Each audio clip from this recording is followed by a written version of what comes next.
बिस्मिल्लाहिर्रहमानिर्रहीम। Indus river system के बारे में बात करेंगे और पाकिस्तान के बॉर्डर्स को डिटेल में डिस्कस करेंगे। इंडस रिवर यानी दरिया सिंध चाइना के इलाके तिब्बत मानसरोवर से निकलता है। ठीक है, मानसरोवर से ये निकलता है और ये पाकिस्तान के पहले जम्मू कश्मीर में दाखिल होता है। जम्मू कश्मीर से फिर आगे आज़ाद कश्मीर में और इस तरह फिर आगे गिलगित बिल्तिस्तान में चला जाता है। ठीक है, गिलगित बिल्तिस्तान से ये फिर निकलता है और केपीके में आ जाता है। केपीके के अंदर ये पंजाब के साथ बॉर्डर बनाता हुआ इस तरह ये सीधा आता है और जाके सिंध में गिर जाता है। अब इसके ऊपर जो बने हुए हैं डैम और बैराजेस उनको देखते हैं। सबसे पहला जो इस पर डैम बना है वो दियामिर बादशाह डैम बना है, गिलगित और केपीके के बिल्कुल बॉर्डर्स के ऊपर बना हुआ है। फिर आगे तरबीला डैम इसके ऊपर बना है जो कि केपीके के अंदर है। फिर जब ये पंजाब में इंटर हो जाता है तो पंजाब में इसके ऊपर 3 बैराज बने हुए हैं। वो कौन से? नंबर 1 जिनाह बैराज, सेकंड चश्मा, तीसरा तोनसा बैराज। 3 बैराज पंजाब में और 3 इसके ऊपर बने हुए हैं सिंध में। Number 1 Guddu barrage, number 2 Sukkur barrage और नंबर 3 गुलाम मोहम्मद या कोटरी बैराज। इसके 2 नाम हैं, गुलाम मोहम्मद भी बोलते हैं और इसको कोटरी बैराज भी बोलते हैं। अब इनको याद कैसे करना है? इन जो दरिया सिंध के ऊपर बने हुए हैं यानी इंडस रिवर के ऊपर, इसके लिए मैंने एक ट्रिक बनाई थी। भाषण देने की ट्राई में जिनाह चश्मा पहनकर तोनसा गए, जी सर जी बोला गया, जी सर जी बोला गया। अब भाषण से दियामिर बादशाह डैम, ट्राई से तरबीला डैम, जिनाह कायदे आज़म मोहम्मद अली जिनाह को हम जिनाह बोलते हैं, तो जिनाह ने चश्मा लगाया और तोनसा गए। जिनाह बिराज, चश्मा से चश्मा बिराज और तोनसा गए से तोनसा बिराज। 3 बिराज ये हो गए। जी सर जी बोला गया यानी जी पहले जी से गद्दू बिराज और सर जी के एस से सखर बिराज और तीसरा जो जी है ये वाला लास्ट वाला जी इससे गद्दू गुलाम मोहम्मद, जी से गुलाम मोहम्मद और कोटरी बिराज। ठीक है, और ये सखर बिराज के बारे में अक्सर पूछा जाता है। ये पाकिस्तान का सबसे पुराना और लार्जेस्ट है। ठीक है, यानी जितने बिराज हैं उनमें ये सबसे पुराना है और ये 1932 में बना था, तो इसलिए ये सबसे पुराना इसको बोला जाता है और ये सबसे बड़ा बिराज भी है सखर बिराज। ये अक्सर MCQs में पूछते हैं। अच्छा इसके बाद ये इंडस रिवर के मुकम्मल डैम्स और इसकी लोकेशन आपको बता दी है। थोड़ा हम बॉर्डर्स के बारे में बात करते हैं पाकिस्तान के। फिर उसके बाद जो झेलम, चनाब, रावी, सतलुज है और केपीके और बलूचिस्तान के दरिया हैं उन पे थोड़ी बात करेंगे। ठीक है, नंबर 1 जो हमारा पाकिस्तान का ईरान के साथ बॉर्डर है, इधर से लेके इधर तक है। ठीक है, और इसकी 909 किलोमीटर लंबाई है और 1959 में यूब खान के दौर में इसका ईरान के साथ समझौता तय पाया था। ठीक है, 909 किलोमीटर, इसको 909 किलोमीटर। ठीक है, और अफ़गानिस्तान के साथ ये 2252 किलोमीटर है और 1893 में इसका अफ़गानिस्तान के साथ समझौता हुआ था। आपको पता है 1893 में पाकिस्तान नहीं बना था, लेकिन पाकिस्तान उस वक़्त ब्रिटिश के अंडर था। ठीक है, तो ब्रिटिश का एक ड्यूरेंट था जो जिसने ये समझौता किया था अफ़गानिस्तान के अब्दुर्रहमान के साथ। ठीक है, वो उधर का हुक्मरान था अब्दुर्रहमान उस वक़्त 1893 में अफ़गानिस्तान का।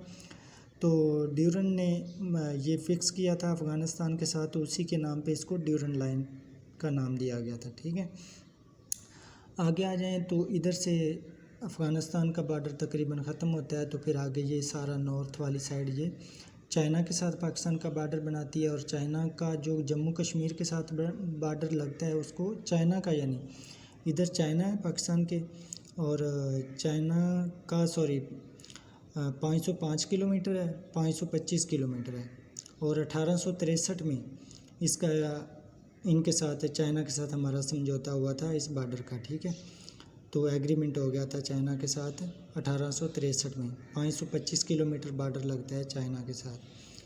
फिर उसके बाद चाइना का जो इलाका जम्मू कश्मीर यानी जो इंडिया के कब्ज़े में है उसके साथ जो बॉर्डर है उसको लाइन ऑफ एक्चुअल कंट्रोल बोलते हैं, और जम्मू कश्मीर का आज़ाद कश्मीर के साथ जो बॉर्डर है उसको लाइन ऑफ कंट्रोल बोलते हैं, और वो 720 किलोमीटर है। 720 किलोमीटर, ये आपने चीज़ें साथ साथ नोट करनी है, लिख लेनी है, ठीक है। और जम्मू कश्मीर का जो पंजाब के साथ बॉर्डर मिलता है जम्मू कश्मीर का, उसको हम बोलते हैं वर्किंग बाउंड्री, वो 193 किलोमीटर है। इसी तरह जो आगे पंजाब का और इस तरह इंडियन पंजाब का और जो आगे बिराज है वो रेड क्लिफ हम उसको बोलते हैं, और वो 2100 किलोमीटर है। कितनी है? 2100 किलोमीटर, ठीक है। तो आगे इधर सिंध के इलाके में एक इलाका है, उसको ग्रीन लाइन या 24 पैरालाइन भी बोलते हैं, रन ऑफ कच्छ का एक इलाका है। तो उसका इंडिया के साथ हमारा थोड़ा बहुत तनाज़ा चल रहा है, और उस तनाज़े को हल भी किया गया था, यानी उसका जो एग्रीमेंट हुआ था 1968 में। इधर क्यों है वो? बिकॉज़ इधर बहुत सारे रिसोर्सेज हैं तेल के, और इस तरह की बहुत सारी मादनियात पाई जाती हैं उस इलाके में। तकरीबन 10-11 किलोमीटर का बॉर्डर है, और ये भी तनाज़ा है, ये MCQs अक्सर पूछा जाता है, तो इसका भी आपने इधर लिख लेना है। ये बॉर्डर्स की बात होगी। अब हम बात करते हैं जो इंडस रिवर के दूसरे यानी झेलम, चनाब, रावी और सतलुज के बारे में। अच्छा, तो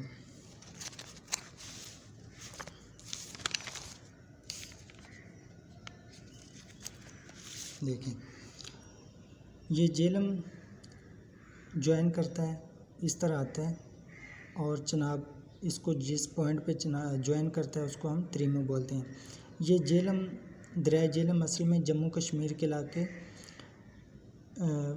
वेरीनाग से निकलता है, ठीक है, वेरीनाग के इलाके से, ठीक है। ये जम्मू कश्मीर से आता है, और इस तरह आके इस तरह आगे ये इस तरह चलता जाता है। फिर इसको हिमाचल प्रदेश के इलाके 12 लाचाला पात से ये निकलता है दरिया चनाब, और इस पॉइंट पे आके ज्वाइन करता है, और जिस पॉइंट पे ये दोनों दरिया मिलते हैं उसको बोलते हैं त्रिमू, और फिर आगे ये इस तरह चलते जाते हैं। फिर दरिया रावी इसी तरह आता है और इधर आके ज्वाइन करता है, ठीक है। फिर इस तरह दरिया सतलुज जब इधर आता है, तो जब ये जिस पॉइंट पे पांचों दरिया इकट्ठे होते हैं उसको पंजन का नाम दिया गया, ठीक है।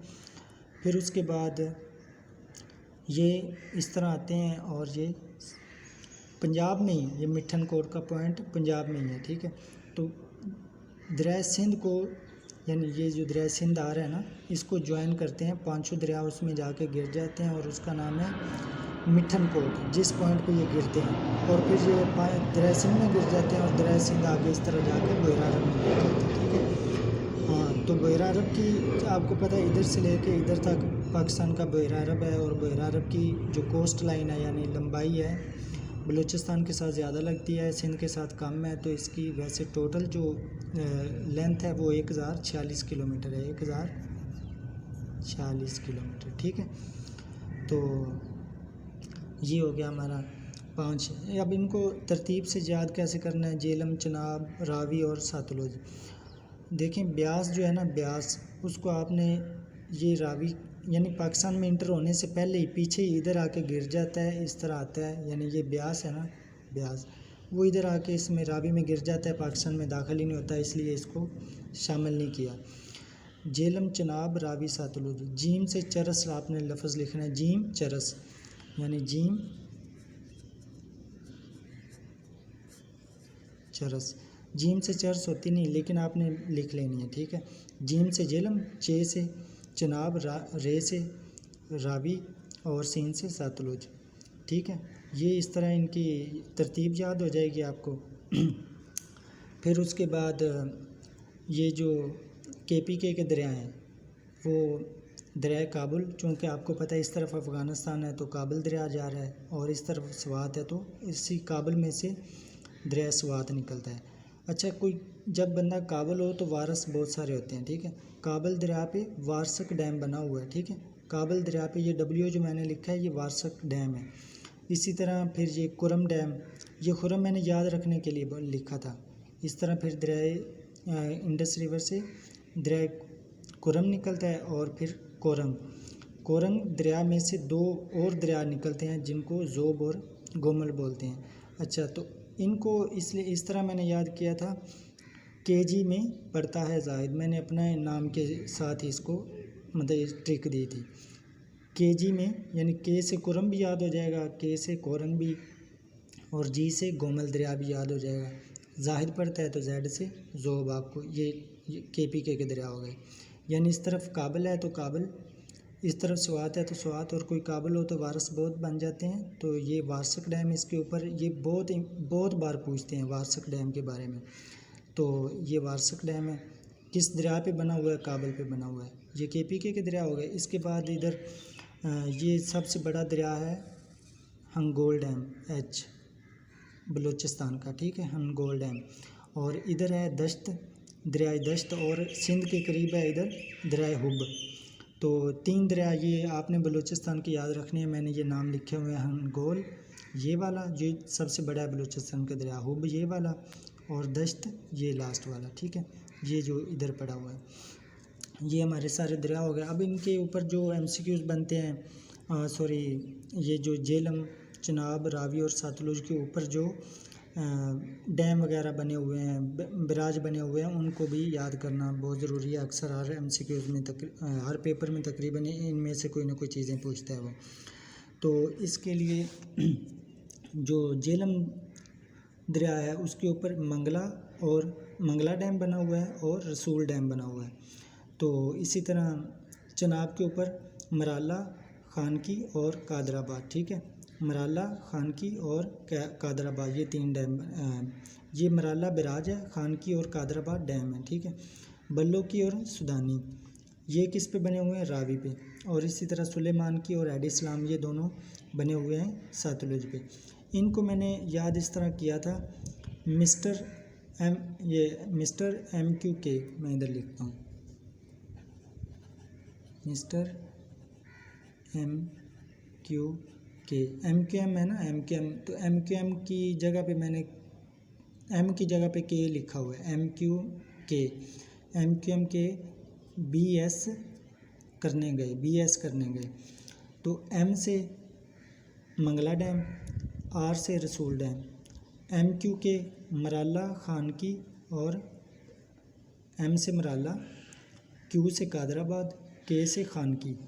मिस्टर MQK BS करने गए, BS यानी बल्लो की और सुदानी, ये तरतीब से, ये पहले पे, ये दूसरे पे, और ये तीसरे पे। अच्छा, जो चौथा रह गया सुलेमान दरिया सतलुज, तो सतलुज पे सुलेमान अलैहिस्सलाम के बारे में मैंने अपने ज़हन में डाला था, ये बस अपने कि उन्होंने क्या काम किया था, इस्लाम की तबलीग किया है। सुलेमान की इस्लाम यानी सुलेमान अलैहिस्सलाम ने इस्लाम की तबलीग की थी, सुलेमान की इस्लाम। तो ये हमारे इस तरह ये सारे जो झेलम, चनाब और रावी, सतलुज, इनके ऊपर डैम और बराज बने हुए हैं, वो भी याद हो गए। अब ये तो एक जो वारसक डैम है ना, वो पाकिस्तान का तकरीबन 1961 में बना, और वारसक डैम पाकिस्तान का 1961 में बना, और मंगला डैम 1967 में बना। ये आपने याद रखना है। अब इनकी कैपेसिटीज़ और इनकी ये थोड़ा आपको मैं इधर ये आपने लाजमी याद कर लेना। अच्छा, सबसे पहले दियामिर बादशाह डैम की बात करता हूँ। वो उसकी है दियामिर बादशाह डैम 4500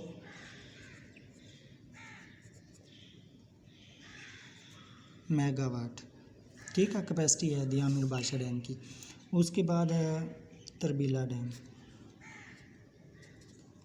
डैम की है 3478 मेगावाट है, और इसकी हाइट कितनी है? तरबीला की हाइट है 143 मीटर। इसके बाद मंगला पे आ जाएं। मंगला डैम की है 1000 मेगावाट है, और इसकी हाइट 147 मीटर है, 147 मीटर।